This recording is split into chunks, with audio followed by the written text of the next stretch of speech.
Buenas tardes, profe, espero que se encuentren muy bien. Nuestra exposición corresponde sobre la psicosis infantil y autismo, conformada por el grupo de Alejandra García, Juan Camilo Campo y Lina María Alzate. Nosotros vamos a hablar de la psicosis y el autismo, siendo de la psicosis como un estado mental en que se producen alteraciones en la percepción, el pensamiento y la comprensión de la realidad. Siempre hay una alteración en uno de estos espacios cognitivos, de cómo se percibe, de cómo de acuerdo a la percepción pues se generan unos pensamientos que ya más adelante vamos a ahondar un poco, y también esto como hace que tenga estas personas una visión de la realidad. La psicosis infantil y adolescente pues se refiere a unos trastornos mentales donde los jóvenes empiezan a tener dificultades también con el entorno social, familiar, y de acuerdo pues como a la sintomatología que van presentando, tienen alguna funcionalidad, pueden ser un poco más productivos o no. La psicosis está digamos que marcada por unos síntomas específicos, los cuales corresponden a alucinaciones, que es cuando ellos tienen algunas experiencias perceptuales, como por ejemplo que sienten escuchar cosas, que creen que pueden sentir cosas y que realmente pues no están presentes en la realidad. También los delirios, que son esas creencias irracionales que ellos van albergando acerca de lo que están sintiendo. Pues eso es un tema que va bastante ligado a las alucinaciones y los delirios, y como esa sensación pues también que la mayoría sienten cuando hay psicosis, que están siendo perseguidos, que la gente los está observando, que están leyendo sus pensamientos, y generalmente pues eso tiene que ver también con ese trastorno sobre la realidad que hay. Hay trastornos del pensamiento, que se manifiestan también como a través de esa comunicación incoherente, de esos pensamientos también de alguna manera saltantes, que no tienen pues como coherencia con lo que están viviendo y lo que en realidad puede suceder, sino que también se debe a esas alucinaciones y delirios. Y de acuerdo a todo lo anterior, pues se generan unos cambios de comportamiento. Hay unos que se pueden volver más agresivos, otros también pueden volverse al contrario más aislados, retraerse como de ese contexto social, por temor a también a ser juzgados, por temor también porque sienten que hay gente o las personas están alrededor de él. Bueno, yo les voy a hablar sobre los criterios diagnósticos de las psicosis en la infancia y el autismo. Vamos a empezar hablando del autismo y cuáles son esos criterios diagnósticos según el DSM-5. En el DSM-5 encontramos los siguientes criterios diagnósticos. Debe cumplir uno de los siguientes síntomas al menos durante un mes. El primer síntoma serían los delirios, que son creencias falsas y fijas que no se corresponden a la realidad. El segundo son alucinaciones, que son percepciones sensoriales sin estímulos reales, como escuchar voces, oír cosas o ver. Y también en el tercer criterio diagnóstico encontramos el discurso desorganizado, que es una dificultad para mantener una conversación coherente.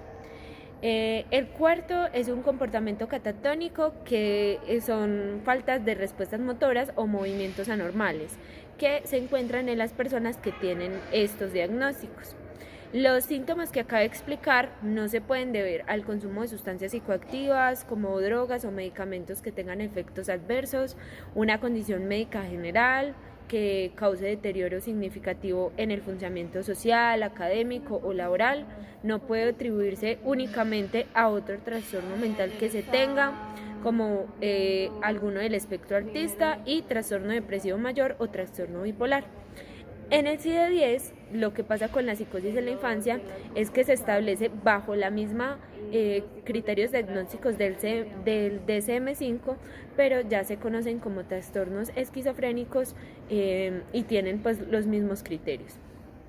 También es importante que ese diagnóstico en la infancia y la adolescencia puede ser complejo y se requiere una exhaustiva evaluación, y no solamente que se cumplan con los criterios diagnósticos, sino que también se puedan evaluar junto a otras pruebas, a otras entrevistas o a otras formas como de conocer realmente qué es lo que le está pasando al paciente. Bueno, ya los criterios diagnósticos según el DSM-5 para el autismo y los trastornos del espectro autista serían los siguientes. Debe tener déficits persistentes en la comunicación y en la interacción social. Deben estar manifestados por lo menos en 2 de los siguientes puntos. El primero, déficit de reciprocidad socioemocional, como falta de respuesta emocional adecuada, de dificultad para iniciar y mantener una conversación y respuesta inapropiada de las emociones de los demás.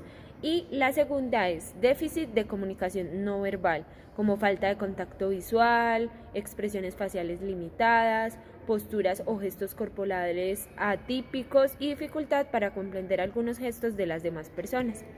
El tercero sería dificultad en el desarrollo, el mantenimiento y la comprensión de las relaciones, como falta de interés por el compañero de juego, dificultad de interés emocional frente a la reciprocidad emocional con las otras personas. También encontramos patrones restrictivos y repetitivos de comportamiento, de interés o actividades, manifestaciones de por lo menos uno de los siguientes puntos. Ese ya sería como otro de los criterios. Y el A serían movimiento, uso de objetivos o hablar estereotipados o repetitivamente, por ejemplo, movimientos estereotipados, alimentación, pues le da como alguna sensación a algunos objetos en la alimentación, ecolalia y frases idiosincrasia, de la idiosincrasia. El B sería la adherencia o inflexión de las rutinas o rituales específicos que tenga.